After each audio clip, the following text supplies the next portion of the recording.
Ayan, so magandang hapon ulit sa inyong lahat at muling nagbabalik ang inyong lingkod, Sinel Media TV. Ayan.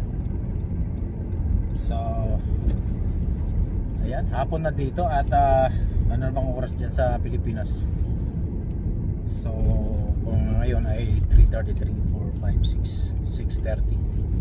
So, 6:30 pa lang ng umaga sa Pilipinas. Ayan. So magandang umaga nga pala sa Pilipinas, sa Pinas. Ayan, pauwi na ako at napaagang uwi ko ngayong araw na to dahil kukuha ako ng travel diarrhea. Tinatawag lang travel diarrhea. Para talaga yan sa pagtatai. Ayan. Hindi pa ako nagtataya. So yun ay kami ay magbabakasyon at yun ay kailangan.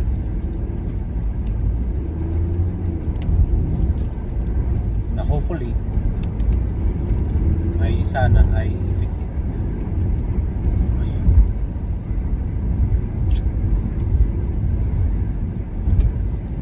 First time pong magpapa-vaccines ng gano'n. Kalimitan ginagawa yan sa mga tao na magbabakasyon sa Pilipinas o sa naman na may mataas ang mataas ang percentage na magtatay ka.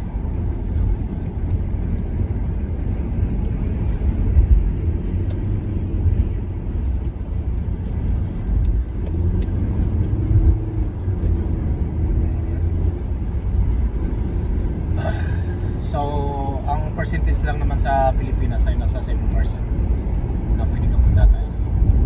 Kaya naman nagtatay ang isang tao kapag kay bumibisita sa isang lugar na mostly yan mga humid or tropical, kasi dahil sa alinsangan, mainit, then magkakaroon sila ng stomach flu, stomach upset. So kaya para maiwasan yan, magpa-vaccine na. Kakargahan ka na ng virus doon sa katawan mo para ma-immune na yung katawan mo sa dumi kung saan mo kayo pupunta. Ayan. So ganun din, kaya kailangan talaga kaya yung katawan natin ay dumi talaga yan. Kaya nagkakasakit ang isang tao lang dahil pagka sobrang dumi na ng katawan ay hindi nakakayanin sa atin. Pero sa totoo lang ay tayo ay mula talaga sa dumi. Magkakasakit talaga isang tao sa dumi.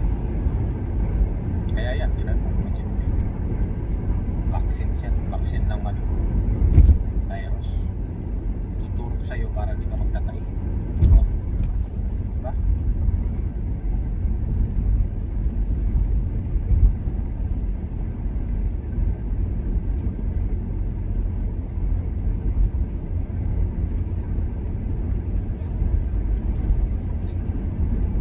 Mahirap nga naman kasi kapag kay manibago ang iyong katawan at saka tiyan sa mga pagkain sa Pilipinas. At alam nyo naman dito o sa Canada ay wala talagang langaw. Hindi nga naamoy ng langaw yung mga karne dito. Wala kang makikitang lumilipad-lipad na langaw o kahit anong insekto sa palengke nila. Ganun katindi ang linis ng paligid. Sa bagay, immune na rin naman kasi ako sa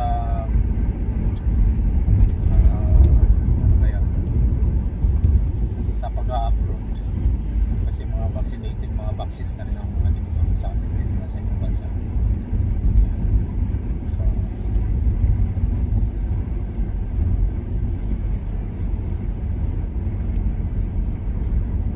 So bali papunta tayo doon.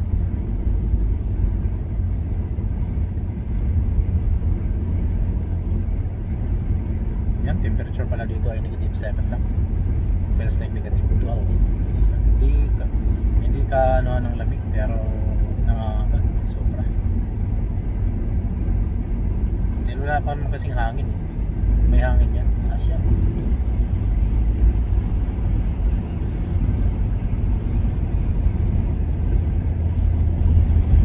Oh yan, paligid.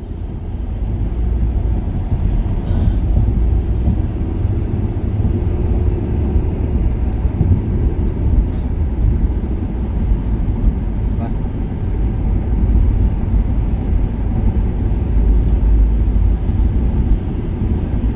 Malinis ang kalsada.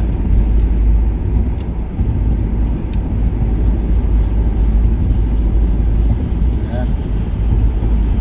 So, balikan natin yung vaccination para sa pagtatay.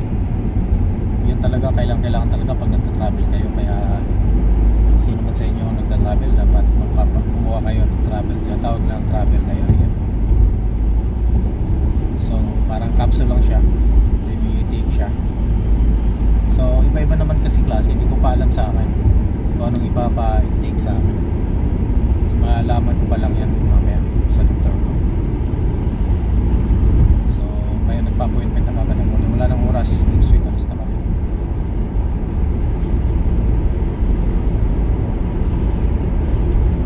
Bye-bye winter. Sarap pag marami kang pera. O yung sobrang yung sobrang yung income. Pag sobra kasi yung inyong income ay tuwing winter dito dapat maklaber ka na ng alis. Hindi ka na dito dapat.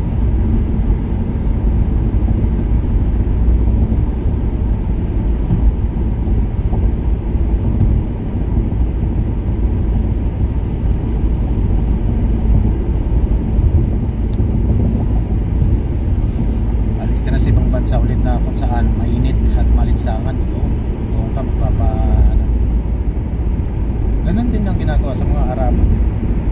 Sa Middle Eastern talaga ganun din ginagawa. May mga pera ng mga Arabo, tuntayin sa London, mapapalamig lang kasi ang ng winter ang init sa Middle East. Gagawin naman nila, mapalamig sila sa Europe. Yan. Tayo, wala naman tayong kakusing-kusing, wala naman tayong kapera-pera.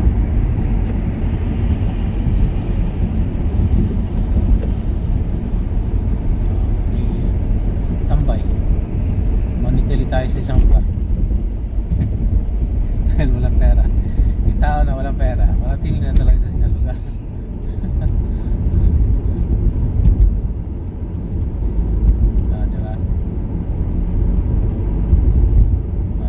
Paligid.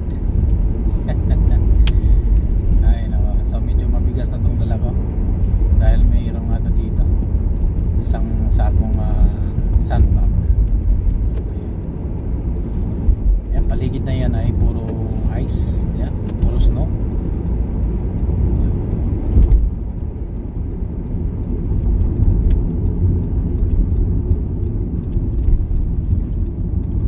Yan, lakay siya.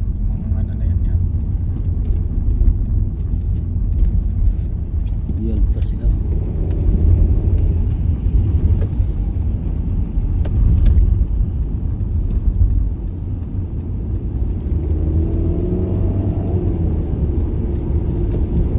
Galing, bait bait bibigyan ako. Ay na talaga naman. Travel Drive expansion. Yan, ito ay nasa ibang kalsada tayo. Baka magugulat kayo saan ako nagpunta. Nasa tinatawag nilang Triwilgar Drive. Ibang daanan to papunta sa amin. Since na ako ipupunta sa doktor ko, shortcut tayo. Ayan.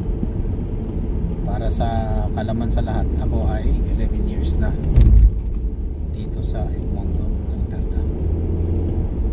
Ayan. So mula nung dumating ako dito ay hanggang ngayon dito pa rin ako. Dito na ako nakakuha ng papel, dito na rin ako nakapagpangasawa, dito na ako ng anak. Ayan, lahat-lahat sa kalaman sa lahat.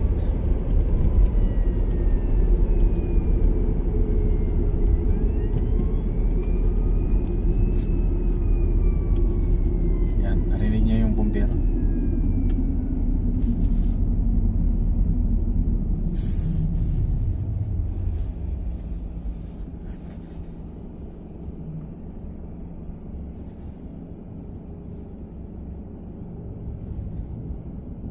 Yan, 3:42 na. Aabot pa kaya ako? 4 o'clock ang aking appointment. Ayan. So, focus lang tayo doon sa pagbabaksin sa atin. Yung travel diarrhea talaga ay mahalaga talaga yan, mga mahalaga talaga yan. Ayan, para kitang-kita tayo. Mahalaga yan sa tuwing magta-travel tayo dahil isa yan sa problema kapag kayo magtatahi ka sa isang lugar at yung bakasyon mo ay mawawalang silbi. Ayan. Kailangan well health ka talaga pag nagbabakasyon ka, kasi nga pag nagkakasakit ka doon, wala ang silbi yung bakasyon mo. Maraming ganun na nangyari sa ospital, sila nagbakasyon, so wala din. Tapos ang buong linggo nila nauwi na sila na hindi man lang nakapag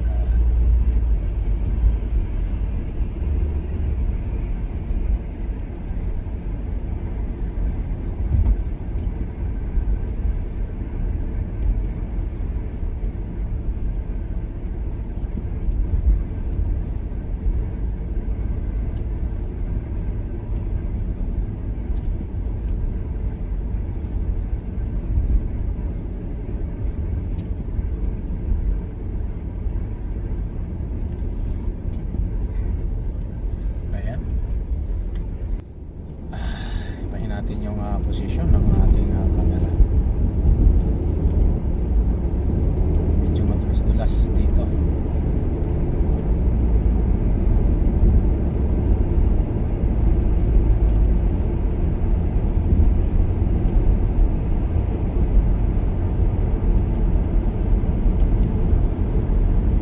So sobrang busy na naman namin ngayong araw na to, sobra. At syempre ay mga absent na naman.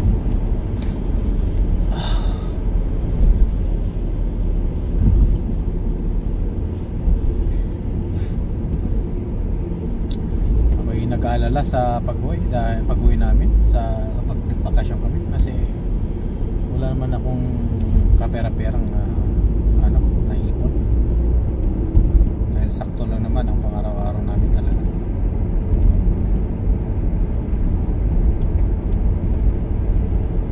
Dahil wala rin naman akong planong magbakasyon. Okay lang naman sana kung ako lang mag-isa. Kung ako lang mag-isa, okay. Kaso kasama yung pamilya ko, ayaw man lang magpaiwan.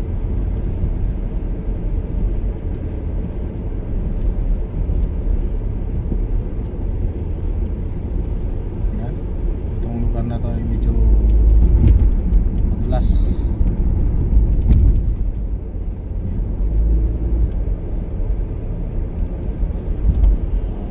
Medyo mabigat-bigat na itong natin sa sasakyan.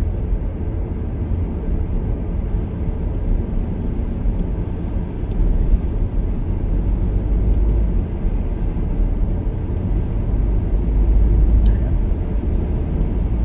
Hopefully dapat sana na lang, sana injection na lang ang ko akin, yan lang inom-inom, kasi sabi nila pangit ang lasa pagka daw.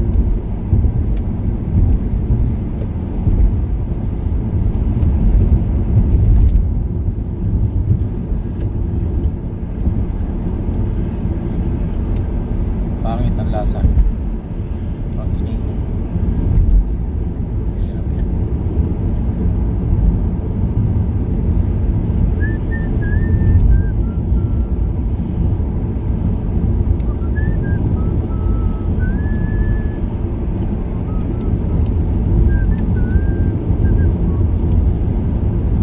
Ayan. Dito na tayo sa White Mud River.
lang tayo mga kamarikay natin dyan.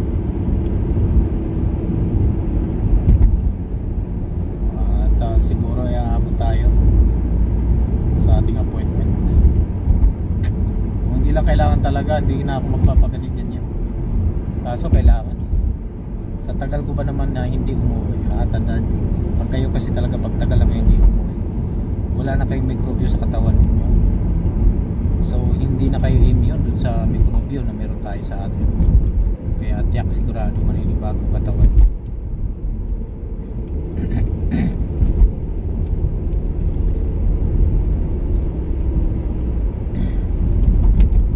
Yan ang pinakamahirap.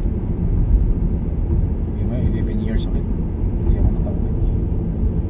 Last time nang umuwi ako ay 2015, which is okay lang naman yun dahil ilang linggo lang, 2 weeks lang ako doon.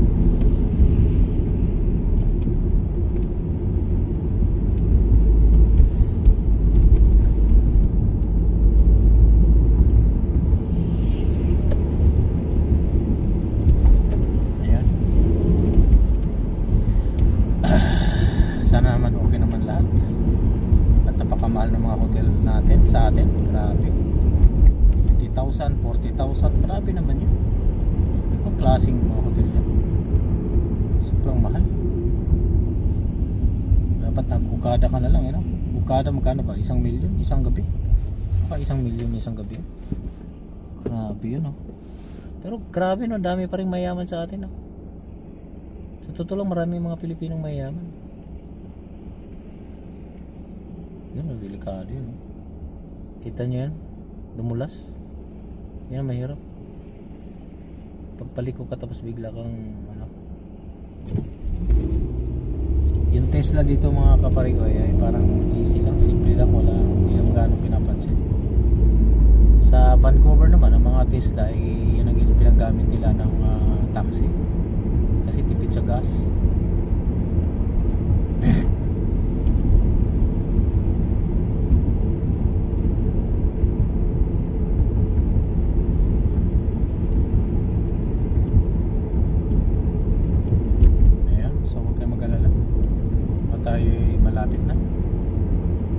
Malapit na sa ating paroroonan.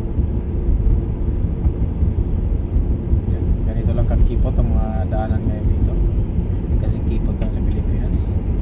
Hindi naman lahat ng ay mga medyo malalaki ang mga kalsada. Minsan sa mga rural areas o sa mga remote area na ay malilit din ang daan, sakto lang yung sasakyan.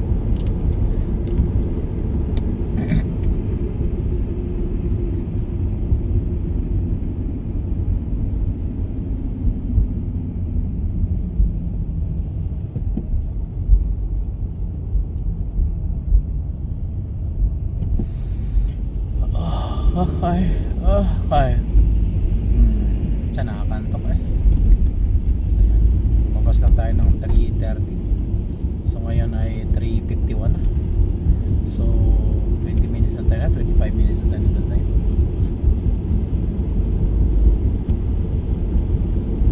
Medyo malayo-layo nga naman talaga ang aking doktor dahil diretso pa ako doon sa diretso pa uwi na ako mamaya.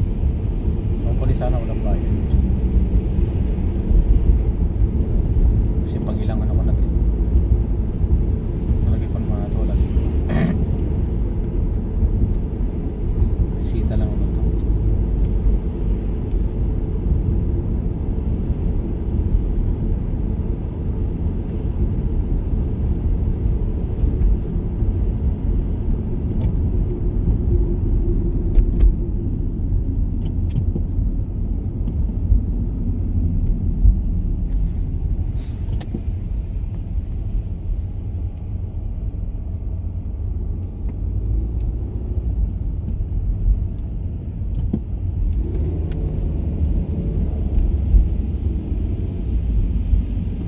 Talagang tumaas ang temperature yan, kagaya niyan, ay ang pangit ng daan, maputik. Baka mamaya malilito kayo pag tumaas ang temperature yan. Pag tumaas ang temperature yan, lusaw yan mga snow. Pag bumaba ang temperature yan, delikado.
So malapit na tayo. Yan lang ang aking clinic. Ayan. Yan ang doktor namin doon. Yung doktor namin na yan ay since before pa. Doktor namin yan. Si Mrs. lang ay lumipat dahil ayaw mag-drive papunta dito. Takot.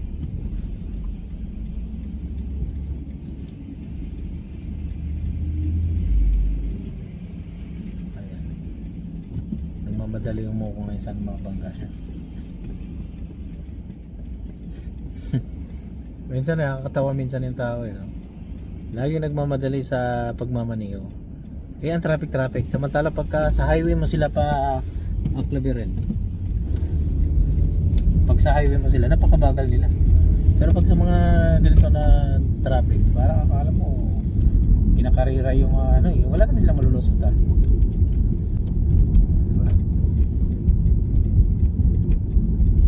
Ayan. Dito na tayo mga kabalikan. Dito na tayo. Ganun na ka-easy ha. 3:56 4 PM. Sakto lang talaga. Ayan. Ayan. Ito yung Melis Center na alam mo.